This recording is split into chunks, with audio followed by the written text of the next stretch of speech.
الحمد لله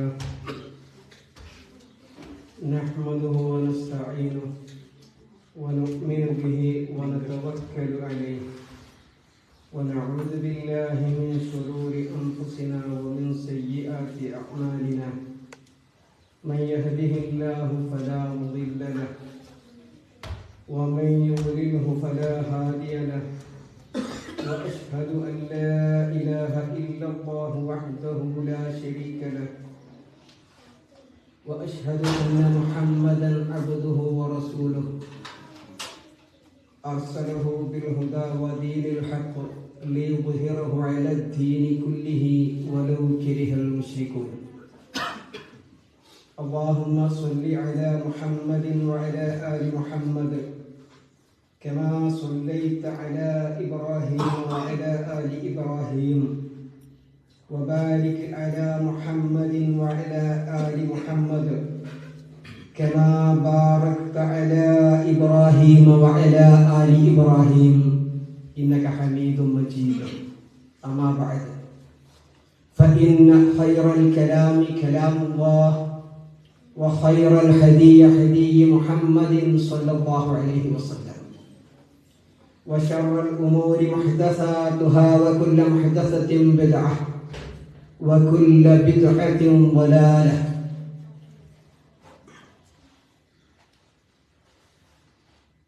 يا أيها الذين آمنوا اتقوا الله حق تقاته ولا تموتن إلا وأنتم مسلمون. أعوذ بالله من الشيطان الرجيم. بسم الله الرحمن الرحيم.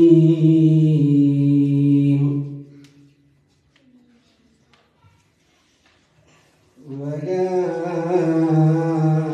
تمدن عينيك إلى ما متعنا به أزواجا منهم زهرة الحياة الدنيا لنفتنهم فيه ورزق ربك خير وأبقى. ബഹുമാനമുള്ള മുഅ്മിനുകളെ മുഅ്മിനാത്തുകളെ, അല്ലാഹുവിന്റെ മഹത്തായ വിധിവിലക്കുകളെ ജീവിതത്തിന്റെ എല്ലാ മേഖലയിലും കാത്തു സൂക്ഷിക്കണേ, ശ്രദ്ധിക്കണേ എന്ന് ആദ്യം എന്നെയും അതുപോലെ നാം ഏവരെയും ഉത്ബോധിപ്പിക്കുകയാണ്, വസിയ്യത്ത് ചെയ്യുകയാണ്. മദീന പള്ളിയിൽ മഹാനായ നബി കരീം സല്ലല്ലാഹു അലൈഹി വസല്ലമയുടെ സവിധത്തിൽ സഹാബാക്കളെല്ലാവരും ഇങ്ങനെ അണിനിരന്നുകൊണ്ട് റസൂലുള്ളാഹിയുടെ തിരുവചനങ്ങൾക്ക് വേണ്ടി കാതോർത്തിരിക്കുന്ന സമയത്ത് ഒരു മനുഷ്യന്റെ ജീവിതത്തില് അല്ലാഹു സുബ്ഹാനഹു വ തആലയുടെ തൃപ്തി കരസ്ഥമാക്കുന്നതിന് വേണ്ടി ഒരു മനുഷ്യൻ അവന്റെ ജീവിതത്തിൽ അനുവർത്തിക്കേണ്ട, അവനവന്റെ ജീവിതത്തിൽ അവൻ പാലിച്ചു പോരേണ്ട, ശ്രദ്ധിക്കേണ്ട, ഒഴിവാക്കേണ്ട കാര്യങ്ങളെ കുറിച്ച് മഹാനായ നബി കരീം സല്ലല്ലാഹു അലൈഹി വസല്ലം സ്വഹാബത്തിന് പറഞ്ഞു കൊടുക്കുന്ന ഒരു സന്ദർഭമുണ്ട്, പല സന്ദർഭങ്ങളിലുമുണ്ട്. അതിൽ നിന്നൊരിക്കല് അല്ലാഹുവിന്റെ റസൂല് സല്ലല്ലാഹു അലൈഹി വസല്ലം സഹാബത്ത് സാഗൂതം റസൂലുള്ളാഹിയെ ശ്രമിച്ചുകൊണ്ടിരിക്കുന്ന ആ സമയത്ത് അല്ലാഹുവിന്റെ റസൂല് ഒരൊറ്റ കാര്യം ചോദിച്ചു ആ സദസ്സിനോട്. ഈ സദസ്സിൽ മൻ യഖുദ് അന്നി ഹഉലാഇൽ കലിമാത്ത് ഫയഅലമു ബിഹിന്ന ഔ യുഅല്ലിമുഹുന്ന മൻ യഅമലു ബിഹിന്ന. ഞാൻ നിങ്ങൾക്ക് കുറച്ച് കാര്യങ്ങൾ പറഞ്ഞു തരാൻ തയ്യാറാവുകയാണ്, ഞാൻ പറഞ്ഞു തരികയാണ്. അത് എന്റെ വാക്കുകളിൽ നിന്ന് കേട്ട് ശ്രമിച്ച് തന്റെ ജീവിതത്തിൽ പാലിച്ച് അത് പഠിച്ച് അതിനനുസരിച്ച് ജീവിതത്തെ തെര്യപ്പെടുത്തി പിന്നീട് അത് മറ്റുള്ളവർക്ക് പഠിപ്പിച്ചു കൊടുക്കുകയും അവരെ പഠിപ്പിക്കുവാൻ, അവരെ ഇത് ചെയ്യുവാൻ പ്രേരിപ്പിക്കുകയും ചെയ്യുവാൻ ഈ കൂട്ടത്തിൽ ആരുണ്ട് എന്ന് റസൂലുള്ളാഹി സ്വല്ലല്ലാഹു അലൈഹി വസല്ലം ചോദിച്ചു. ആ സമയത്ത് മഹാനായ ഒരു സ്വഹാബി അവിടെ നിന്ന് പറഞ്ഞു, ഫഖുൽതു അന യാ റസൂലുള്ളാഹ്, നബിയെ ഞാനുണ്ട്, ഞാൻ അതിന് തയ്യാറാണ്, ഞാൻ അത് ഏറ്റെടുക്കാമെന്ന് റസൂലുള്ളാഹി സ്വല്ലല്ലാഹു അലൈഹി വസല്ലമയോട് പറഞ്ഞു. അപ്പൊ അല്ലാഹുവിന്റെ റസൂല് ആ സ്വഹാബിയുടെ കൈ പിടിച്ചു. ആ കൈ ഇങ്ങനെ പിടിച്ചിട്ട് 1, 2, 3, 4, 5 എന്നിങ്ങനെ 5 കാര്യങ്ങളെ ഈ സ്വഹാബിയോട്, ഈ സമൂഹത്തോട്, അവിടെ ഇരിക്കുന്ന ആളുകളോട് തെര്യപ്പെടുത്തുന്ന സമയത്ത് വിശിഷ്യ ഈ സ്വഹാബിയോട് പറയുകയാണ്. ആ സ്വഹാബിയുടെ കൈ പിടിച്ചിട്ട് ഇങ്ങനെ എണ്ണി റസൂലുള്ളാഹി സ്വല്ലല്ലാഹു അലൈഹി വസല്ലം ഇങ്ങനെ എണ്ണി. ആരായിരുന്നു ആ സ്വഹാബി എന്നറിയാമോ? മഹാനായ അബൂ ഹുറൈറ റളിയല്ലാഹു അൻഹു. അദ്ദേഹത്തിന്റെ കൈ പിടിച്ചെണ്ണിയ ആദ്യത്തെ എണ്ണല് അല്ലാഹുവിന്റെ റസൂൽ പറയുകയാണ്, ഒരു മനുഷ്യന്റെ ജീവിതത്തിൽ അവൻ പാലിക്കേണ്ട, അവൻ അനുവർത്തിക്കേണ്ട ഒരു കാര്യത്തെ കുറിച്ച് റസൂലുള്ള പറഞ്ഞു, ഇത്തഖി അൽ മഹാരിമ. ഇത്തഖി അൽ മഹാരിമ, നിങ്ങൾ ഹറാമുകളെ തൊട്ട് സൂക്ഷിക്കണേ. അങ്ങനെയാണെങ്കിൽ ഇത്തഖി അൽ മഹാരിമ, അങ്ങനെ നിങ്ങൾ ഹറാമിനെ സൂക്ഷിച്ചാൽ, നിങ്ങൾക്ക് അങ്ങനെ സൂക്ഷിക്കാൻ കഴിഞ്ഞാൽ, നിങ്ങളുടെ ജീവിതത്തിൽ അങ്ങനെ നിങ്ങൾക്ക് അനുവർത്തിക്കാൻ കഴിഞ്ഞാൽ, തകുൻ അഅ്ബുദന്നാസ്, നിങ്ങളാണ് ആരാണോ ഹറാമുകളെ തൊട്ട് വിട്ടു നിൽക്കാൻ, അരുതായ്മകളോട് വിട പറയാൻ തയ്യാറാകുന്നത്, അവനാണ് ലോകത്തിലെ ഏറ്റവും, അല്ലാഹുവിന്റെ മുമ്പിൽ ഏറ്റവും വലിയ ആര്? അഅ്ബുദ് എന്ന് വെച്ചാൽ ഇബാദത്ത് ചെയ്തവനായിട്ട് കാണാൻ, അല്ലാഹുവിന്റെ സമുദ്രത്തിലേക്ക് എത്തിപ്പെടാൻ തയ്യാറാകുന്നവൻ. ഇത്തഖി അൽ മഹാരിമ, ഹറാമുകളെ തൊട്ട് അരുതായ്മകളോട് വിട പറയുന്നവനാണ്. നമ്മുടെ ജീവിതത്തിൽ നമുക്ക് ഏറ്റവും പ്രയാസകരമായ കാര്യം ആരാധനകൾ, അല്ലാഹു സുബ്ഹാനഹു വ തആല നമ്മോട് കൽപ്പിച്ച ആരാധനകളെ അനുവർത്തിക്കാൻ അല്ല. ഇന്ന് ജുമുഅക്ക് വരാൻ നാം തയ്യാറാണ്, സുബ്ഹിക്ക് എഴുന്നേൽക്കാൻ നാം തയ്യാറാണ്, ദുഹാ നമസ്കരിക്കാൻ നാം തയ്യാറാണ്, രാത്രിയിലെ അർദ്ധരാത്രിയിൽ ഉറക്കമിളച്ചുകൊണ്ട് എഴുന്നേറ്റ് നിന്ന് തന്റെ റബ്ബിന്റെ മുമ്പിൽ പാതിരാവിലെ നമസ്കാരത്തെ നമസ്കരിക്കാനും ഞാനും നിങ്ങളും തയ്യാറാണ്, അല്ലേ? ആലോചിച്ച് നോക്കൂ. അപ്പൊ ആരാധനകൾ, അല്ലാഹു നമ്മോട് പറഞ്ഞ ആരാധനകളെ നമ്മുടെ ജീവിതത്തിലേക്ക് കൊണ്ടുവരാൻ അല്ല, അതിനേക്കാൾ നമുക്ക് പ്രയാസകരമായിരിക്കുന്നത്, ഒരു മനുഷ്യന്റെ ജീവിതത്തിൽ അവന് പ്രയാസകരമായിരിക്കുന്നത് അരുതായ്മകളോട് വിട്ടു നിൽക്കാനാണ്. നിങ്ങൾ നോക്കൂ, മഹാനായ ആദം നബി അലൈഹിസ്സലാത്തു വസ്സലാം, അല്ലാഹു സുബ്ഹാനഹു വ തആല ആദമിനോട് പറഞ്ഞു, യാ ആദം ഉസ്കുൻ അൻത വ സൗജുകൽ ജന്ന, നീയും നിന്റെ ഇണയും സ്വർഗ്ഗത്തിൽ താമസിച്ചു കൊള്ളുക, പ്രവേശിച്ചു കൊള്ളുക. അല്ലാഹു കൊടുത്ത അനുമതിയാണ്. അങ്ങനെ മഹാനായ ആദം നബി അലൈഹിസ്സലാത്തു വസ്സലാം സ്വർഗ്ഗത്തിൽ പ്രവേശിച്ചു. അവിടെ അല്ലാഹുവിന്റെ കൽപ്പനയനുസരിച്ച് അവിടെ താമസിച്ചു. എന്നിട്ടോ റഗദൻ ഹൈതു ശിഅ്തുമാ, നിനക്ക് എന്താണോ നീ ഇച്ഛിക്കുന്നത് അത് മുഴുവനും നീ ചെയ്തു കൊള്ളുക. അല്ലാഹു അനുമതി കൊടുത്തു, ഒരു പ്രശ്നവുമില്ല. പിന്നീടോ നിനക്ക് എന്താണോ നിങ്ങൾ ഇഷ്ടപ്പെടുന്നത് അത് നിങ്ങൾ ഭുജിച്ചു കൊള്ളുക, യഥേഷ്ടം സുഭിക്ഷമായി നിങ്ങൾ ഭുജിച്ചു കൊള്ളുക. ഇതൊക്കെ പറഞ്ഞു, ഇതൊക്കെ അല്ലാഹു അനുമതി കൊടുത്തു. പക്ഷേ മഹാനായ റബ്ബ് പറഞ്ഞു, യാ ആദം വലാ തഖ്റബാ ഹാദിഹി ശജറ, ആ ഒരൊറ്റ മരത്തെക്കൊള്ള നീ എടുക്കരുത്, ആ ഒരു മരത്തെക്കൊള്ള. എന്തു സംഭവിച്ചു? വസ്വാസുണ്ടാക്കി, പ്രലോഭിപ്പിച്ചു. ആര്? പിശാച്. മഹാനായ ആദം നബി അലൈഹിസ്സലാത്തു വസ്സലാം ഒരു പഴം ഭക്ഷിച്ചു, ഇല്ലേ? ആ ചരിത്രം നമുക്കറിയാം. അവിടെ നിങ്ങൾ നോക്കൂ, നമ്മോട് അല്ലാഹു സുബ്ഹാനഹു വ തആല നമ്മോട് ജീവിതത്തിൽ അനുവർത്തിക്കാൻ പറഞ്ഞത് അനുവർത്തിക്കാൻ അല്ല, അനുവർത്തിക്കരുതേ, അരുതേ, നിങ്ങൾ അതിനോട് സമീപിക്കരുതേ എന്ന് പറഞ്ഞ അരുതായ്മകളോട് വിട്ടുനിൽക്കാൻ നിൽക്കാനാണ് ഒരു മനുഷ്യന് അവന്റെ ജീവിതത്തിൽ ഏറ്റവും വലിയ പ്രയാസം, അല്ലേ? മഹാനായ ആദം നബി അലൈഹിസ്സലാത്തു വസ്സലാം പിന്നീട് പ്രാർത്ഥിച്ചു. നമുക്കറിയാം, റബ്ബനാ വലംനാ അൻഫുസനാ വഇല്ലം തഗ്ഫിർ ലനാ വതർഹംനാ ലനകൂനന്ന മിനൽ ഖാസിരീൻ. ആദ്യത്തെ പ്രാർത്ഥനയല്ലേ വിശുദ്ധ ഖുർആനിൽ? റബ്ബന, ഞങ്ങളുടെ രക്ഷിതാവേ, വലംന, ഞങ്ങൾ അക്രമം പ്രവർത്തിച്ചു പോയി, അൻഫുസന, ഞങ്ങളോട് തന്നെ, വഇല്ലം തഗ്ഫിർ ലനാ, നീ ഞങ്ങളോട് പൊറുക്കുന്നില്ലെങ്കിൽ. പൊറുത്താൽ മാത്രം ആ പൊറുക്കുക എന്ന് പറഞ്ഞാൽ വതർഹംന, നീ ഞങ്ങളോട് കരുണ കാണിക്കുകയും ചെയ്യുന്നില്ലെങ്കിൽ ഞങ്ങൾ ആരായി പോകും? ലനകൂനന്ന മിനൽ ഖാസിരീൻ, തീർച്ചയായും ഞങ്ങൾ നഷ്ടക്കാരിൽ പെട്ടുപോവുക തന്നെ ചെയ്യും റബ്ബേ. അപ്പൊ എന്ത് വേണം? അല്ലാഹുവിന്റെ റസൂൽ നമ്മെ ആദ്യം പഠിപ്പിച്ച ഒന്നാമത്തെ ഉപദേശം, നിങ്ങൾ ഹറാമുകളോട് വിട പറയണം, ഹറാമുകളോട് നിങ്ങൾ വിട്ടു നിൽക്കണം എന്നാണ് റസൂലുള്ളാഹി സ്വല്ലല്ലാഹു അലൈഹി വസല്ലം നമ്മെ പഠിപ്പിച്ചത്.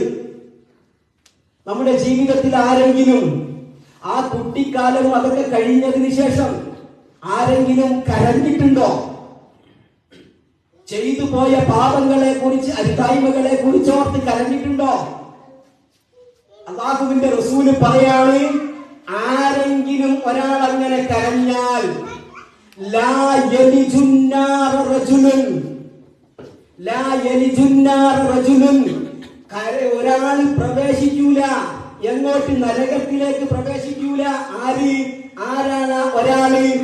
മൻ ബകാ മിൻ ഖശിയത്തില്ലാഹ്, തന്റെ റബ്ബിനെ ഭയപ്പെട്ടുകൊണ്ട് താൻ ചെയ്തു പോയ അരുതായ്മകളെ കുറിച്ചോർത്ത് കരയാൻ കഴിഞ്ഞവൻ ആരുണ്ടോ അവൻ നരകത്തിൽ പ്രവേശിക്കില്ല എന്ന് അല്ലാഹുവിന്റെ റസൂൽ നമ്മെ പഠിപ്പിക്കുകയാണ്.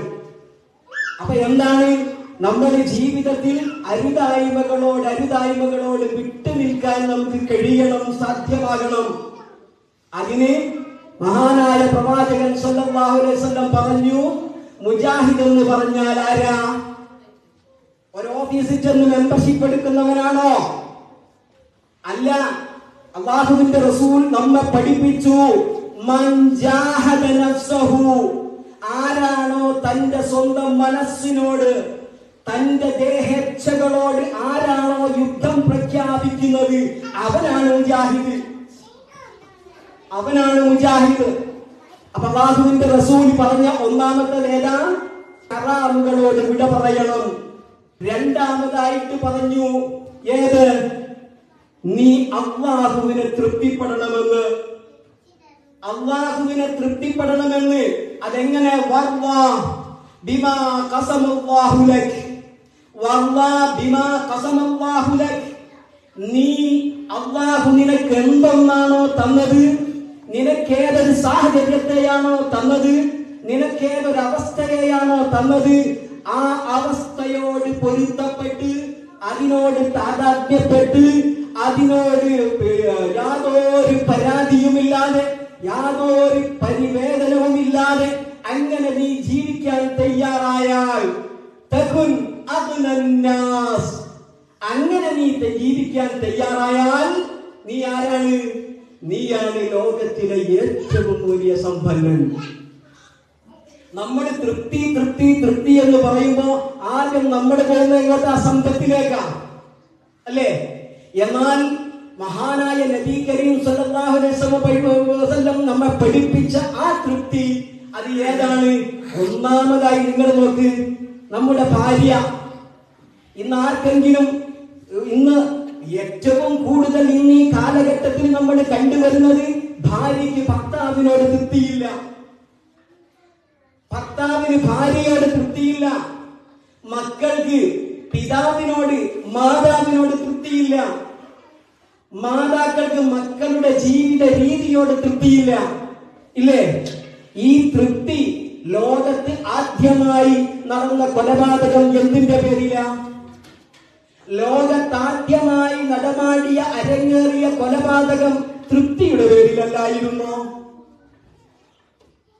ആദം നബി അലൈഹിസ്സലാത്തു വസ്സലാമിന്റെ 2 മക്കള്, അവരിൽ ഒരാള് അല്ലാഹു സുബ്ഹാനഹു വ തആല ഒരാളുടെ ബലി സ്വീകരിച്ചു, രണ്ടുപേരും ബലി നടത്തി, അതിൽ ഒരാളുടെ ബലി അല്ലാഹു സ്വീകരിച്ചു, മറ്റേ ആളുടെ ബലി അല്ലാഹു സ്വീകരിച്ചില്ല. അങ്ങനെ സംഭവിച്ചാൽ എന്തു വേണം?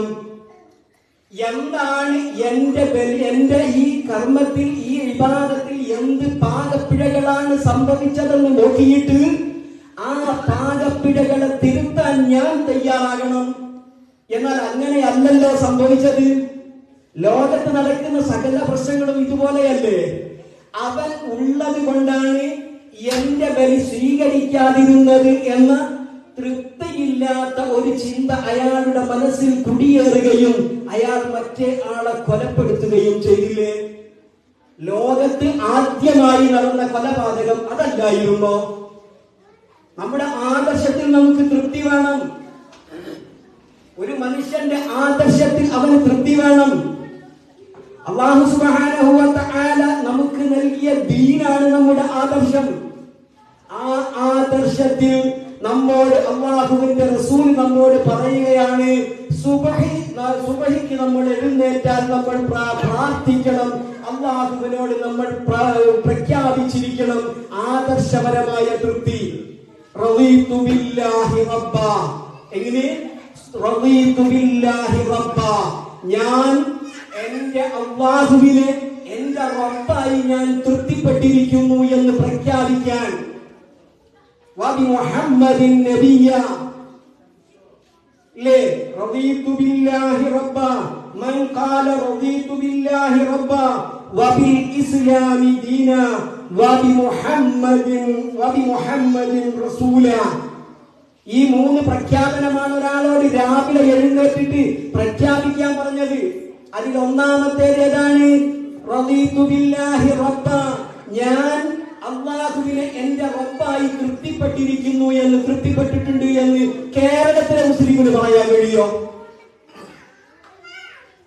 കേരളത്തിലെ മുസ്ലിമിന് പറയാൻ കഴിയോ? അങ്ങനെ പറയാൻ കഴിയുമായിരുന്നെങ്കിൽ ഇന്ന് കേരളത്തിലെ മുസ്ലിം ഓടുമായിരുന്നോ ജാറമായ ജാറങ്ങളിലേക്ക് മുഴുവൻ? മരിച്ചു കിടക്കുന്ന മനുഷ്യനോട് പ്രാർത്ഥിക്കാൻ പോകുമായിരുന്നോ? വിളിച്ചാൽ വിളി കേൾക്കാത്ത, ഉത്തരം ചെയ്യാൻ കഴിയാത്ത ഈ ആളുകളെ വിളിച്ചു പ്രാർത്ഥിക്കാൻ കേരളത്തിലെ മുസ്ലിം ഓടിപ്പായുന്നത് അള്ളാഹുവിന്റെ വിശുദ്ധ ഖുർആൻ വേണ്ട വിധത്തിൽ മനസ്സിലാക്കാൻ കഴിയാത്തത് കൊണ്ടല്ലേ? അള്ളാഹുവിന്റെ റസൂലിനോട് ജിബ്രീൽ മുഖാന്തരം അല്ലാഹു പറഞ്ഞില്ലേ ഈ സമൂഹത്തോട് പറഞ്ഞു കൊടുക്കാൻ, നബിയെ ഇന്നക ലാ തുസ്മിഉൽ മൗത. നബിയെ മരിച്ചവരെ നിനക്ക് കേൾപ്പിക്കാൻ കഴിയില്ല കേട്ടോ. എന്നിട്ടും ഈ സമൂഹം ഓടുകയാണ്. എന്തിനാ? ഇതൊക്കെ ദുനിയാവിന് വേണ്ടിയാ ജാറങ്ങളിലേക്ക് പോകുന്നത് അല്ലേ? ഇങ്ങനെ ഇന്ന് നമ്മുടെ തൗഹീദി ആശയത്തിൽ പോലും സംഭവിച്ച അപജയങ്ങളും ദുനിയാവിന് വേണ്ടിയാ. അതാണ് മനസ്സിലാക്കേണ്ടത്. മരിച്ചുപോയ മഹാത്മാക്കളെ വിളിച്ചു പ്രാർത്ഥിക്കുന്നതിന് തുല്യമായി തന്നെ തൗഹീദി ആശയത്തിലേക്ക് മറ്റൊരു പുതുപുത്തൻ ആശയവും കൂടി കടന്നു വന്നിരിക്കുകയാണ്. മനസ്സിലാക്കണ്ടേ? നമ്മുടെ ജീവിതത്തിൽ മനസ്സിലാക്കേണ്ടവരല്ലേ? അല്ലാഹു സുബ്ഹാനഹു വ തആല നമ്മെ പഠിപ്പിച്ച തൗഹീദ് അത് കറകളഞ്ഞ തൗഹീദല്ലേ? ആ തൗഹീദിന് ഘടകവിരുദ്ധമായി നമ്മുടെ ജീവിതത്തെ നമ്മൾ തെരഞ്ഞെടുപ്പെടുത്താൻ തയ്യാറായാൽ മുൻകാലത്തുള്ള നമ്മുടെ നാട്ടിലുള്ള പല വിഭാഗങ്ങളും ആചരിച്ചു പോന്നിരുന്ന ആശയങ്ങളോട് കിടപിടിക്കുന്ന രീതിയിൽ മരിച്ചവർക്ക് അവർ നമ്മെ സഹായിക്കുമെന്ന് അല്ലാഹു സുബ്ഹാനഹു വ തആലയിലൂടെ അവർ നമുക്ക് സഹായം നൽകുമെന്ന് പറയുന്നത് അല്ലാഹ് അവർക്ക് കൊടുത്ത കഴിവ് കൊണ്ടാണെന്ന് പറയുന്നുണ്ടെങ്കിൽ അതേ അവസ്ഥയിലേക്ക് നമ്മുടെ തൗഹീദി ആശയത്തിൽ നിന്നും ആളുകൾ വഴിപിഴച്ച് വ്യതിചലിച്ച് പോവുകയല്ലേ? ഇവിടെ എങ്ങനെയാണ് ഒരു മുസ്ലിമിന് അല്ലാഹുവിനെ ഞാൻ റബ്ബായി തൃപ്തിപ്പെട്ടിരിക്കുന്നു എന്ന് പറയാൻ കഴിയുന്നത്? ലോകത്തെ നിയന്ത്രിക്കുന്നത് ഒരു മനുഷ്യനാണ് എന്ന് പറയുന്ന അവസ്ഥയിലേക്ക് നമ്മുടെ സമൂഹം തരത്തടുത്തു പോയില്ലേ? ഇവിടെയൊക്കെ തന്റെ റബ്ബിനെ തൃപ്തിപ്പെടാൻ കഴിയാത്തത് കൊണ്ടല്ലേ എന്തേ ഈ സമൂഹം ഇങ്ങനെ വഴിപഴച്ചു പോയത്? പ്രശ്നങ്ങളും പരാധീനതകളും വരുന്ന സമയത്ത് തന്റെ മുന്നിലേക്ക് ഏതെങ്കിലും വഴികൾ ലഭിക്കുമോ എന്ന് അന്വേഷിച്ചുകൊണ്ട് ഇന്ന് മനുഷ്യ സമൂഹം ഓടിക്കൊണ്ടിരിക്കുകയാണ് ഇല്ലേ? എത്രയെത്ര അനിഷ്ട സംഭവങ്ങൾ നമുക്ക് കേൾക്കാൻ കഴിയുന്നു. ഇത്തരം സംഭവങ്ങളോട് രാജി പറയണമെങ്കിൽ കറകളഞ്ഞ തൗഹീദ്. അതാണ് മഹാനായ ലുഖ്മാൻ അലൈഹിസ്സലാത്തു വസ്സലാം തന്റെ മകനോട് പറഞ്ഞു കൊടുത്തത്, യാ ബുനയ്യ, എന്റെ പൊന്നുമോനെ, എന്റെ കുഞ്ഞുമോനെ, ലാ തുശ്രിക് ബില്ലാഹ്, നീ അല്ലാഹുവിൽ പങ്കു ചേർക്കല്ലേ. ഇന്ന ശിർക ലദുൽമുൻ അലീം, നിശ്ചയമായും ശിർക്ക് എന്ന് പറഞ്ഞാൽ, അല്ലാഹുവിൽ പങ്കു ചേർക്കുക എന്ന് പറഞ്ഞാൽ മോനെ അക്രമങ്ങളിൽ വെച്ച് ഏറ്റവും വലിയ അക്രമമാണെന്ന് അല്ലാഹു സുബ്ഹാനഹു വ തആല അവന്റെ വിശുദ്ധ ഖുർആനിലൂടെ നമ്മെ ബോധ്യപ്പെടുത്തുന്നില്ലേ? എന്നിട്ടും നമ്മൾ രാവിലെ എഴുന്നേറ്റിട്ട് പ്രഖ്യാപിക്കുകയാണ് റളീതു ബില്ലാഹി റബ്ബ. അവിടെ നമുക്ക് അല്ലാഹുവിനെ റബ്ബായി തൃപ്തിപ്പെടാൻ പറ്റിയോ? ഇനി അതിന്റെ തൊട്ടടുത്തതായിട്ട് പറഞ്ഞതെന്താ? വബിമുഹമ്മദിൻ റസൂല, അല്ലാഹുവിന്റെ റസൂലിനെ, മുഹമ്മദ് നബിയെ ഞാൻ അല്ലാഹുവിന്റെ റസൂലായി തൃപ്തിപ്പെട്ടിട്ടുണ്ടെന്ന് ഉണ്ടോ? തൃപ്തിപ്പെട്ടിട്ടുണ്ടെന്ന് എത്ര പേർക്ക് പറയാൻ കഴിയും?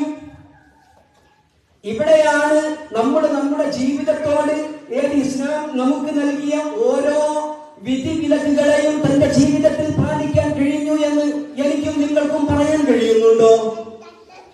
നമ്മൾ ഇന്ന് ഖുർആൻ ക്ലാസ്സിലേക്ക് വരികയാണെങ്കിൽ, അല്ലെങ്കിൽ പള്ളിയിലേക്ക് പോവുകയാണെങ്കിൽ ഒരു വസ്ത്രമല്ലേ?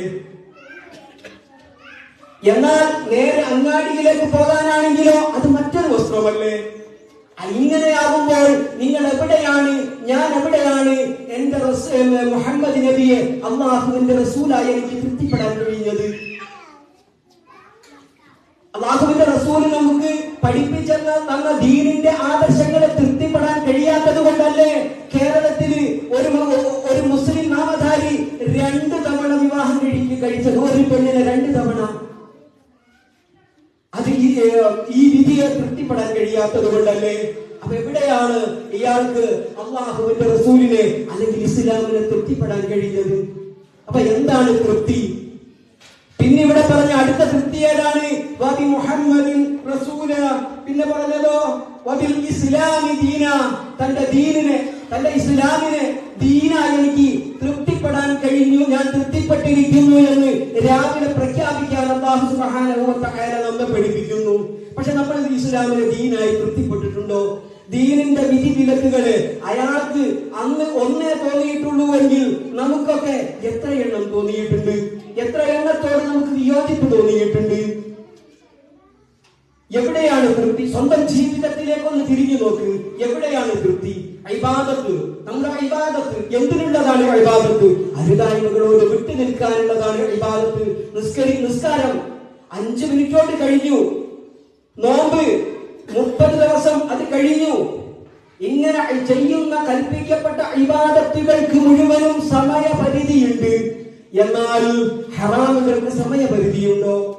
ജീവിതത്തിൽ ഓരോ സമയത്തും ഹറാമുകളെ തൊട്ട് നമ്മൾ സൂക്ഷിക്കുക. അവിടെയാണ് തഖ്വ. ആ തഖ്വ ഉണ്ടാകുമ്പോഴാണ്, അതിനു വേണ്ടിയാണ് നമുക്ക് ഇബാദത്തുകൾ അല്ലാഹു സുബ്ഹാനഹു വ തആല തന്നത്. ഇത് നമുക്ക് അനുവർത്തിക്കാൻ കഴിയാത്തത്, അല്ലാഹുവിനെ വേണ്ട വിധത്തിൽ നമുക്ക് തൃപ്തിപ്പെടാൻ കഴിയാത്തത് കൊണ്ടല്ലേ? പിന്നെ നമ്മുടെ ഇബാദത്തിന്റെ കാര്യം ഇല്ലേ? നമ്മുടെ നമസ്കാരമാണ് ഒന്നാമത്തത് നമ്മുടെ നമസ്കാരമാണ്. ഇബാദത്തിന്റെ കാര്യത്തിൽ ലാ യഅ്തൂന സ്വലാത്ത, അവര് നമസ്കാരത്തിലേക്ക് വരൂല. എങ്ങനെയല്ലെങ്കിൽ ഇല്ലാ വഹും കുസാല, അവർ മടിയന്മാരായിട്ടല്ലാതെ നമസ്കാരത്തിലേക്ക് വരൂല. ആര്? വിശുദ്ധ ഖുർആൻ. ശരിയല്ലേ? നമ്മൾ നമസ്കരിക്കാൻ പോകുന്നത്, ഇബാദത്തുകൾ അനുവർത്തിക്കാൻ പോകുന്നത്, ഇബാദത്തുകളെ അനുഷ്ഠിക്കാൻ പോകുന്നത് നമ്മൾ അത്രയും ആവേശത്തോട് കൂടിയാണോ? അല്ല. ഇന്നത്തെ ഈ കടമ ഞാനങ്ങ് നിർവഹിക്കട്ടെ എന്ന രീതിയിലല്ലേ? പിന്നെ തൊട്ടടുത്ത് അല്ലാഹു സുബ്ഹാനഹു വ തആല പറയാണ്, അവൻ എന്തെങ്കിലും കൊടുക്കാൻ തയ്യാറാവുകയാണെങ്കിൽ, ആർക്ക്? പാവപ്പെട്ടവന് എന്തെങ്കിലും കൊടുക്കാൻ തയ്യാറാവുകയാണെങ്കിൽ അവൻ എന്ത് ചെയ്യും? അവൻ ഇറുകിറുത്ത് കൊണ്ടല്ലാതെ, പിരിപിരിപ്പ് കൊണ്ടല്ലാതെ അവന് എന്ത് ചെയ്യാൻ കഴിയൂല? അവന് ദാനധർമ്മം ചെയ്യാൻ കഴിയൂല. നമ്മളെ കുറിച്ചൊന്ന് പരിചിന്തനം ചെയ്തു നോക്കണ്ടേ? ജീവിതത്തിലെ ഓരോ കാര്യങ്ങളും ഓരോ കർമ്മങ്ങളും നമ്മൾ അല്ലാഹുവിന്റെ തൃപ്തി ഉദ്ദേശിച്ചാണ് ചെയ്യുന്നതെങ്കിൽ, അല്ലാഹുവിന്റെ തൃപ്തി കിട്ടണമെങ്കിലോ നമ്മൾ ആദ്യം അള്ളാഹുവിനെ തൃപ്തിപ്പെടണം. മാതാപിതാക്കളോട് നമുക്ക് തൃപ്തിയുണ്ടോ? ഉണ്ടോ? നിങ്ങൾ നോക്കൂ, അല്ലാഹു സുബ്ഹാനഹു വ തആല പറഞ്ഞു, വഖാല റബ്ബുകും ഉദ്ഊനി അസ്തജിബ് ലക്കും. അല്ലാഹു പറഞ്ഞു, വഖാല റബ്ബുകും ഉദ്ഊനി അസ്തജിബ് ലക്കും. നിങ്ങൾ എന്നോട് പ്രാർത്ഥിക്കൂ, അസ്തജിബ് ലക്കും, ഞാൻ നിങ്ങൾക്ക് ഉത്തരം നൽകാം. ഇത് വിശുദ്ധ ഖുർആന്റെ കൽപ്പനയാണ്. അല്ലാഹു സുബ്ഹാനഹു വ തആല നമ്മോട് പറഞ്ഞതാണ്. എന്നിട്ടും നമ്മൾ പോവുകയാണ് മറ്റുള്ളവരോട് പ്രാർത്ഥിക്കാൻ, മറ്റുള്ളവരോട് സഹായം തേടാൻ. നിങ്ങൾ നോക്കൂ, നമ്മുടെ നാട്ടിലൊക്കെ നടക്കുന്ന ഒരു ഏർപ്പാടാണ് ഈ നഫീസത്ത് മാല അല്ലെങ്കിൽ മുഹയ്യദ്ദീൻ മാല. അള്ളാഹുവിനെ തൃപ്തിപ്പെട്ടത് കൊണ്ടാണോ? കുപ്പിയകത്തുള്ള വസ്തുവിനെ പോലെ കമാഞ്ഞ നിങ്ങളുടെ കൽപകം എന്നവർ എന്ന് പാടുന്നത് എന്തുകൊണ്ടാണ്? ആരാണ് വഴി പറയുന്നവൻ? ആരാണിത് കാണുന്നവൻ? അല്ലാഹു സുബ്ഹാനഹു വ തആലയല്ലേ. അവന് മാത്രമല്ലേ കാണാൻ സാധ്യമാകൂ. എന്നിട്ട് എന്തുകൊണ്ട് ഈ സമൂഹം ഈ ഒരു അവസ്ഥയിലേക്ക് പരിതപിച്ചു പോയി? എന്തുകൊണ്ട് നമ്മൾ അവരോട് പ്രാർത്ഥിക്കുന്നു? ആലോചിക്കണ്ടേ? അല്ലാഹു സുബ്ഹാനഹു വ തആല അവന്റെ വിശുദ്ധ ഖുർആനിൽ പറയുന്ന ഓരോ കാര്യങ്ങളോടും നമുക്ക് താതാത്മ്യപ്പെട്ട് അതിനെ അനുസരിച്ച് ജീവിക്കാൻ കഴിയുന്നില്ലെങ്കിൽ നിങ്ങൾ നോക്കൂ, നേരത്തെ പറഞ്ഞ ഇബാദത്തിന്റെ കാര്യം, വലാ യഖ്തൂന സ്വലാത്ത ഇല്ലാ വഹും കുസാല. അവർ മടിയന്മാരായിട്ടല്ലാതെ നമസ്കാരത്തിലേക്ക് പ്രവേശിക്കൂല. എന്നിട്ടോ വലാ യുൻഫിഖൂന ഇല്ലാ വഹും കാരിഹൂൻ. അവരെന്തെങ്കിലുമൊക്കെ കൊടുക്കും, അവര് എന്തെങ്കിലുമൊക്കെ ധർമ്മം ചെയ്യും. പക്ഷെ എങ്ങനെയായിരിക്കും? പിറുപിറുത്തുകൊണ്ടല്ലാതെ ധർമ്മം ചെയ്യൂല. നോക്കൂ നിങ്ങൾ, നമ്മൾ ആർക്കെങ്കിലും എന്തെങ്കിലും കൊടുക്കാൻ തയ്യാറാവുകയാണെങ്കിൽ അത് പിറുപിറുത്തുകൊണ്ടല്ലാതെ കൊടുക്കൂല. ജീവിതത്തിൽ നമ്മൾ ഒരാൾക്ക് കൊടുക്കുകയാണെങ്കിൽ തന്റെ പേഴ്സിൽ നിന്ന് എടുക്കുന്ന പണം തന്നെ, ആ കൊടുക്കുന്ന പൈസ തന്നെ ഏറ്റവും പഴകിയ നോട്ടല്ലേ നമ്മൾ കൊടുക്കുക? ഞാനും നിങ്ങളും കൊടുക്കുന്നത് അങ്ങനെയല്ലേ? എന്തേ അങ്ങനെ വരാൻ കാരണം? അവിടെ പോലും നമ്മൾ കൊടുക്കുന്ന, നമ്മൾ ചെലവഴിക്കുന്ന സ്ഥലത്ത് പോലും അവിടെ പോലും നമ്മൾ ഒരു പിശുക്ക് കാണിക്കുകയാണ്, അല്ലേ? പിന്നെയോ അങ്ങനെ ഓരോ വിഷയങ്ങളും, നമ്മുടെ ജീവിതത്തിലെ ഓരോ വിഷയങ്ങൾ നിങ്ങൾ നോക്കൂ. അല്ലാഹു സുബ്ഹാനഹു വ തആല നമ്മോട് പറയുകയാണ്, നിങ്ങൾ കൊടുക്കുന്നത് മനസ്സറിഞ്ഞു കൊടുക്കണമെന്ന്. നമ്മൾ ഇങ്ങനെ സമ്പത്തിന്റെ പിന്നാലെ ഓടുകയല്ലേ? 1970, ആ 70കളുടെ മുമ്പ് നമ്മുടെ അവസ്ഥ എന്തായിരുന്നു? ഗൾഫ് കണ്ടുപിടിച്ചതിന് ശേഷം, ഗൾഫിലേക്കുള്ള വരവ് തുടങ്ങിയതിനു ശേഷം, ആ സമ്പത്ത് നമ്മളിലേക്ക് വന്നതിന് ശേഷമല്ലേ നമ്മുടെ ജീവിതത്തിൽ മാറ്റം വന്നത്? 920, 930 ആ കാലഘട്ടം, അതും വേണ്ട, കുറച്ച് മുമ്പ് ആ കാലഘട്ടം വരെ പഴമക്കാര് പറയും, ചെറുതാക്കി ഉപ്പേരിയാക്കിയിട്ട് അത് വെച്ചിട്ട് അതിന്റെ മേലെ ഇത്തിരി വറ്റിങ്ങനെ വിതച്ചു വയ്ക്കുമായിരുന്നു. എന്റെ ഭക്ഷണത്തിന്റെ ദാരിദ്ര്യം കൊണ്ട്. ഒരു പാത്രത്തിൽ വെള്ളം വെച്ചിട്ട് അതിന് 4 മണി അരി, അത് തിളപ്പിച്ചിട്ട് അതിന്റെ കഞ്ഞിവെള്ളമായിരുന്നു നമ്മുടെ മുൻഗാമികൾക്ക് കുടിച്ചിരുന്നത്. അത്രത്തോളം ദാരിദ്ര്യം പിടിച്ച ഒരവസ്ഥയുണ്ടായിരുന്നു നമുക്ക്. അന്ന് നമ്മുടെ ഇസ്ലാമിന്, അന്നത്തെ മുൻഗാമികൾക്ക് ഇസ്സത്തുണ്ടായിരുന്നു, അവർക്ക് തഖ്വയുണ്ടായിരുന്നു. ഇന്ന് നമ്മുടെ തല്ലാജയിലേക്ക് നമ്മുടെ ഫ്രിഡ്ജ് തുറന്നാൽ തള്ളി പുറത്തു വരികയല്ലേ? ഭക്ഷണ സാധനങ്ങൾ കൂട്ടി വെച്ചതല്ലേ? നിറഞ്ഞു കിടക്കുകയല്ലേ? നമ്മൾ ഇന്ന് സുഭിക്ഷമായി ഭക്ഷിച്ചുകൊണ്ട് ജീവിക്കുകയാണ്, ഇല്ലേ? എന്നാൽ അന്നത്തെ ആ ഒരു അവസ്ഥയിലേക്ക് അല്ലാഹു സുബ്ഹാനഹു വ തആല നമ്മെ കുറിച്ച് പറഞ്ഞതെന്താ? നമ്മൾ നന്ദി കെട്ടവരാണെന്ന്. അങ്ങനെ പറഞ്ഞിട്ടില്ലേ? അല്ലാഹു സുബ്ഹാനഹു വ തആല മനുഷ്യനെ കുറിച്ച് പറഞ്ഞത്, ഇന്നൽ ഇൻസാന ലിറബ്ബിഹി ലകനൂദ്. നിശ്ചയമായും മനുഷ്യൻ അവൻ തന്റെ റബ്ബിനോട് നന്ദി കെട്ടവൻ തന്നെയാണ്. എന്തേ? അവൻ സമ്പത്തിനോട് വല്ലാതെ ആഭിമുഖ്യം പ്രാപിച്ചു പോയവനാണ് അവൻ. എന്നാൽ ഈ സമ്പത്ത് ഞാനിവിടെ മൗത്തായി കഴിഞ്ഞാൽ എന്റെ പേര് മാറി. ഈ സമ്പത്ത് ആരുടേതായി? ഈ സമ്പത്ത് മറ്റവന്റേതായി. അപ്പൊ അതുകൊണ്ട് തന്നെ അതിന്റെ മറ്റൊരു അവകാശി വരുന്നതിനെ കുറിച്ച് തന്നെ പറയുന്നു, അൽ മാലു വൽ അഹ്ലൂന ഇല്ലാ വദാഅത്തുൻ. അൽ മാലു വൽ അഹ്ലൂൻ, ഈ സമ്പത്തും നമ്മുടെ കുടുംബക്കാരൊക്കെ ഉണ്ടല്ലോ, ഇല്ലാ വദാഅത്തുൻ, അത് കേവലം സൂക്ഷിപ്പ് മുതലുകൾ മാത്രമാണ്. വലാ ബുദ്ദ യൗമൻ അൻ തുറദ്ദ വദാഇഉ. അതുകൊണ്ട് സമ്പത്തിനോട് ഒരടുപ്പം വേണം നമുക്ക്. പക്ഷേ ആ സമ്പത്തിനോട് തീയിനോട് അടുക്കുന്നത് പോലെ അടുക്കാൻ നമ്മൾ തയ്യാറാകണം. തീയാണ് സമ്പത്ത്. സമ്പത്ത് ഒരു പരീക്ഷണമാണ്. അതാണ് ജീവിതത്തിൽ ആദ്യം മനസ്സിലാക്കേണ്ടത്. നമ്മുടെ സമ്പത്ത് വരുന്ന സമയത്ത് വരുന്ന വഴി നോക്കൂല. ഏത് വഴിക്കാണ് സമ്പത്ത് വരുന്നതെന്ന് നോക്കൂല. ഏത് വഴിക്കായാലും എനിക്ക് സമ്പത്ത് കൂടണം. പക്ഷേ ഈ സമ്പത്ത് നാളെ നമ്മുടെ നാശത്തിനുള്ളതാവാൻ സാധ്യമാകുന്ന ഒരു വഴിയിലേക്ക് നമ്മൾ പ്രവേശിക്കാൻ പാടില്ല.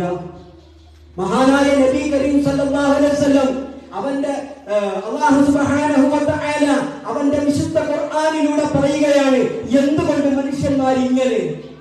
കല്ലാ ഇന്നൽ ഇൻസാന ലയത്ഗാ, തീർച്ചയായും മനുഷ്യനുണ്ടല്ലോ അവൻ അവന്റെ പരിധി ലംഘിച്ചവൻ തന്നെയാണ്.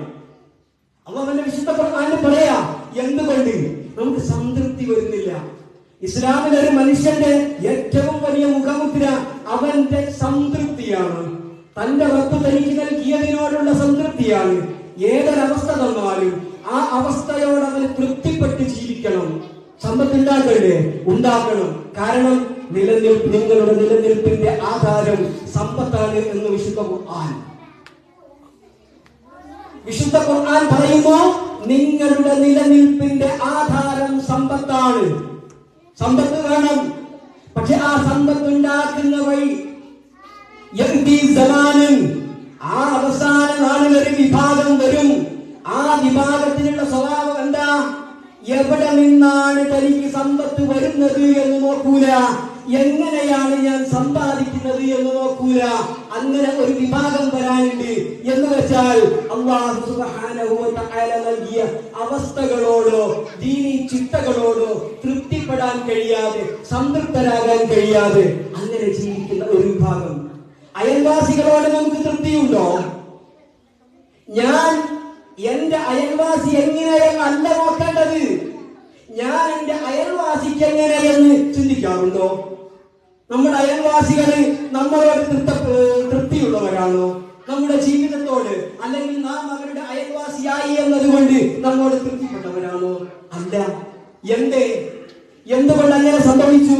മഹാനായ നബി കരീം സല്ലല്ലാഹു അലൈഹി വസല്ലം 5 കാര്യങ്ങൾ പറഞ്ഞ കൂട്ടത്തിൽ അതും വന്നിട്ടുണ്ട് സഹോദരന്മാരെ. അത് പിന്നീടാവാം ഇൻഷാ അല്ലാഹ്. ഞാൻ പറഞ്ഞു വന്നത്, ജീവിതത്തിൽ നമുക്ക് ഏറ്റവും കൂടുതൽ നമ്മൾ ശ്രദ്ധിക്കേണ്ടത് സംതൃപ്തിയോട് കൂടിയുള്ള ജീവിതം. എല്ലാവരും ഓടുന്നത് എന്തിനാ? സംതൃപ്തിക്ക് വേണ്ടി, അല്ലേ? തൃപ്തിക്ക് വേണ്ടിയാണ് നമ്മൾ ഓടുന്നത്. എന്നാൽ അല്ലാഹു സുബ്ഹാനഹു വ തആല പറഞ്ഞു, ജഅലല്ലാഹു ഖിയാമ, സമ്പത്തുകൾ ഉണ്ടാക്കണം. കാരണം നിങ്ങളുടെ നിലനിൽപ്പിന്റെ അനിവാര്യ ഘടകമാണ് സമ്പത്ത്. പക്ഷേ ആ സമ്പത്ത് നിങ്ങൾ സമ്പാദിക്കുന്നതിനെ കുറിച്ച് അല്ലാഹു സുബ്ഹാനഹു വ തആല അവന്റെ വിശുദ്ധ ഖുർആനിൽ പറയുന്നു, യാ അയ്യുഹല്ലദീന ആമനൂ, ഓ സത്യവിശ്വാസികളെ, ഇദാ നൂദിയ ലിസ്വലാത്തി മിൻ യൗമിൽ ജുമുഅ, നിങ്ങൾ ജുമുഅയിലേക്ക് വിളിക്കപ്പെട്ടാൽ, നിങ്ങളുടെ ജുമുഅ ദിവസത്തിന് നിങ്ങളുടെ നമസ്കാരത്തിലേക്ക് വിളിക്കപ്പെട്ടാൽ നിങ്ങൾ എന്ത് ചെയ്യണം? ഫസ്ഔ ഇലാ ദിക്രില്ലാഹ്, നിങ്ങൾ അല്ലാഹുവിന്റെ ദിക്റിലേക്ക് ധൃതിപ്പെട്ടു പോകുന്നവരാകണേ. എന്നിട്ട് പള്ളിയിലേക്ക്, ഇബാദത്തിലേക്ക് നിങ്ങൾ അങ്ങനെ പോകുന്നവരാകണേ. അങ്ങനെ നിങ്ങളുടെ നമസ്കാരം കഴിഞ്ഞാലോ അവിടെ ഇരിക്കണമെന്നോ? അല്ല.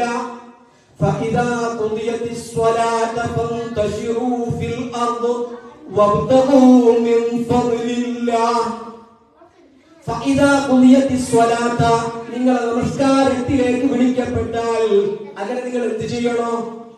ഫഇദാ ഖുദിയത്തിസ് സ്വലാത ഫന്തശിറൂ ഫിൽ അർദ്, നിങ്ങൾ എന്ത് ചെയ്യണം? നമസ്കാരമൊക്കെ കഴിഞ്ഞു. അങ്ങനെ നിങ്ങളുടെ നമസ്കാരം കഴിഞ്ഞാൽ നിങ്ങൾ എന്ത് ചെയ്യണം? നിങ്ങൾ ഇറങ്ങണം. വ്യാപൃതരാകണം. എന്തിന്? ഫന്തശിറൂ ഫിൽ അർള്, നിങ്ങൾ ആ ഭൂമിയിലേക്ക് ഇറങ്ങിയിട്ട് ഫന്തശിറൂ ഫിൽ അർള്, ഭൂമിയിലൊന്ന് വ്യാപൃതരാകണം. വബ്തഗൂ മിൻ ഫദ്ലില്ലാഹ്, നിങ്ങൾ അല്ലാഹുവിന്റെ അനുഗ്രഹത്തെ അന്വേഷിക്കണേ. എന്നിട്ടോ ഈ അല്ലാഹുവിന്റെ അനുഗ്രഹത്തെ നിങ്ങൾ അന്വേഷിച്ചിട്ട് പിന്നെ എന്ത് ചെയ്യണം? അതിനെക്കുറിച്ച് സൂറത്തുൽ മുനാഫിഖൂനിൽ പറയുന്നുണ്ട്. എങ്ങനെ? യാ അയ്യുഹല്ലദീന ആമനൂ എന്ന് പറഞ്ഞിട്ട് പറയുന്നുണ്ട്. അല്ലാഹു സുബ്ഹാനഹു വ തആല അവന്റെ വിശുദ്ധ ഖുർആനിൽ പറയാണ്, യാ അയ്യുഹല്ലദീന ആമനൂ ലാ തുൽഹികും അംവാലുകും വലാ ഔലാദുകും അൻ ദിക്രില്ലാഹ്. യാ അയ്യുഹല്ലദീന ആമനൂ, അത് വിശ്വസിച്ചവരെ എന്ന് വിളിച്ചിട്ട് സംബോധന ചെയ്തുകൊണ്ട് അല്ലാഹു സുബ്ഹാനഹു വ തആല പറയുന്നു, ലാ തുൽഹികും അംവാലുകും വലാ ഔലാദുകും അൻ ദിക്രില്ലാഹ്. നിങ്ങളുടെ സമ്പത്തും നിങ്ങളുടെ കുടുംബവും നിങ്ങളുടെ മക്കളും ഒക്കെ ഉണ്ടല്ലോ, ഇതൊന്നും നിങ്ങൾ അല്ലാഹുവിന്റെ സ്മരണയെ തൊട്ട് വിദൂരമായി പോകരുത്. പിന്നെ എന്ത് വേണം? അങ്ങനെ നിങ്ങൾ പ്രവർത്തിക്കുകയാണെങ്കിൽ ഇനി നിങ്ങളിൽ ആരെങ്കിലും അങ്ങനെയാണ് പ്രവർത്തിക്കുന്നതെങ്കിൽ അവരാണ് ഏറ്റവും വലിയ നഷ്ടക്കാർ. എന്ത് വേണം? അല്ലാഹു സുബ്ഹാനഹു വ തആല നമുക്ക് നൽകിയ അനുഭവങ്ങളോട് സാഹചര്യങ്ങളോട് തൃപ്തിപ്പെട്ട് അവരെ തൃപ്തിപ്പെട്ട് അങ്ങനെ ജീവിക്കാൻ നമുക്ക് കഴിയണം. അവിടെയാണ് അല്ലാഹുവിന്റെ റസൂലിനോട് അല്ലാഹു പറഞ്ഞത്. ഏത്? പട്ടിണി പാവങ്ങള് 100ന്റെ മേലെ അവിടെ ഇരിക്കുന്ന സമയത്ത് മക്കയിൽ നിന്ന് മദീനയിലേക്ക് പലായനം ചെയ്ത, തങ്ങളുടെ എല്ലാം ഒഴിവാക്കി പലായനം ചെയ്ത ഒരു വിഭാഗം ഉണ്ടായിരുന്നു. ആ വിഭാഗത്തോടൊപ്പമാണ് നബിയെ നിങ്ങൾ നിൽക്കേണ്ടത് എന്ന് പറഞ്ഞിട്ടുണ്ട് അല്ലാഹുവിന്റെ റസൂല്. അവര് ഒരൽപ്പം സാമ്പത്തികമായി മെച്ചപ്പെട്ടു വന്നപ്പോ അവര് ഒരൽപ്പം ഇബാദത്തുകളോട് ഒരു അലസത വന്നോ എന്ന് തോന്നിയപ്പോ അല്ലാഹു സുബ്ഹാനഹു വ തആല അല്ലാഹുവിന്റെ വിശുദ്ധ ഖുർആനിൽ അവരോട് വിളിച്ചു ചോദിക്കുന്നുണ്ട്, അലം യഖ്നിലില്ലദീന ആമനു, വിശ്വസിച്ചവരെ നിങ്ങൾക്ക് സമയമായിട്ടില്ലേ? നിങ്ങൾക്ക് തന്റെ റബ്ബിന്റെ വിളിയിലേക്ക് അതിലേക്ക് വരാൻ നിങ്ങൾക്ക് സമയമായിട്ടില്ലേ എന്ന് തന്റെ റബ്ബ് ചോദിക്കുന്നുണ്ടെങ്കിൽ എന്നോടും നിങ്ങളോടുമുള്ള ചോദ്യം എത്ര ഗൗരവമായിരിക്കും. പ്രയാസങ്ങളും വിഷമങ്ങളും ഉണ്ടാകുന്ന ആ ഒരു വിഭാഗത്തോടൊപ്പമാണ് നബിയെ താങ്കൾ നിൽക്കേണ്ടതെന്ന് പറഞ്ഞിട്ട് അല്ലാഹുവിന്റെ റസൂലിനോട് അല്ലാഹു വിശുദ്ധ ഖുർആനിൽ പറയുന്നത്, നബിയെ സമ്പത്ത് കൊണ്ട് അല്ലെങ്കിൽ അലങ്കാരങ്ങൾ കൊണ്ട് അല്ലെങ്കിൽ സുഖസൗകര്യങ്ങളെ കൊണ്ട് അവിടെയുള്ള ആളുകൾ ഉണ്ടാകും. നിങ്ങളുടെ മുമ്പിൽ അങ്ങനെ പലരും കാണും. പക്ഷേ അങ്ങയുടെ കണ്ണുകളെ നബിയെ അങ്ങോട്ടങ്ങ് തിരിക്കരുത് കേട്ടോ, അങ്ങോട്ട് തിരിച്ചേക്കരുത് കേട്ടോ. നിങ്ങൾ നോക്ക്, അല്ലാഹുവിന്റെ റസൂല് പട്ടിണിയാണ്.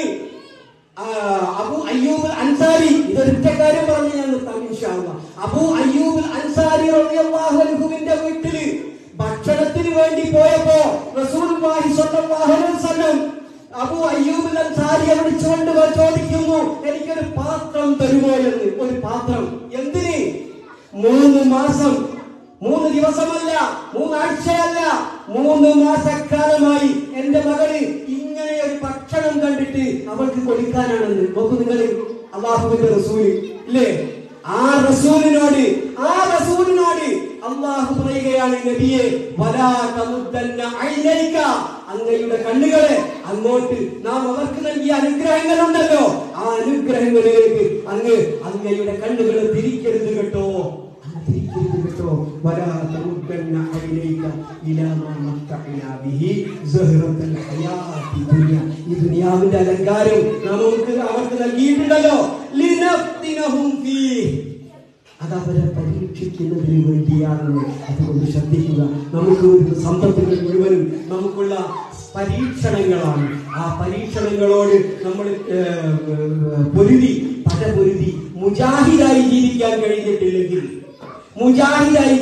കഴിഞ്ഞിട്ടില്ലെങ്കിൽ ആരാണ് മുജാഹിദ് നേരത്തെ പറഞ്ഞത് സ്വന്തം മനസ്സിനോട് യുദ്ധം ചെയ്യുന്ന, സ്വന്തം മനസ്സിനോട് പോരാടുന്ന, അരുതായ്മകളോട് വേണ്ടെന്ന് പറയുന്ന, വേണ്ടെന്ന് പറയാൻ കഴിയുന്ന, തങ്ങളുടെ ഇഷ്ടങ്ങൾ അള്ളാഹുവിന്റെ വിധിക്കെതിരാണെങ്കിൽ അതിനോട് അരുതായ്മകൾ പറഞ്ഞ് വേണ്ടെന്ന് പറയാൻ കഴിയുന്ന അവസ്ഥയിലേക്ക് എത്തുന്നതാണ് യഥാർത്ഥത്തിൽ എന്ത് അള്ളാഹുവിനെ തൃപ്തിപ്പെടുക. അങ്ങനെയാകുമ്പോൾ നമുക്ക് നമ്മെയും നമ്മുടെ അള്ളാഹുവിനെയും തൃപ്തിപ്പെടാൻ കഴിയും. അങ്ങനെയാകുമ്പോൾ നമുക്ക് സ്വർഗം ലഭിക്കും. അവനാണ് ആര്? നീയാണ്, അവനാണ് ലോകത്തിലെ ഏറ്റവും വലിയ സമ്പന്നൻ.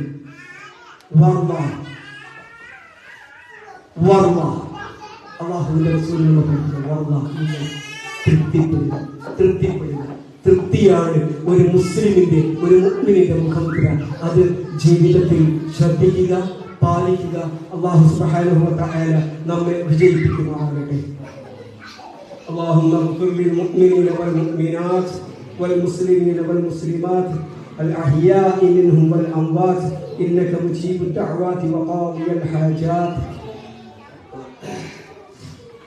وآخر دعوانا أن الحمد لله رب العالمين. السلام عليكم.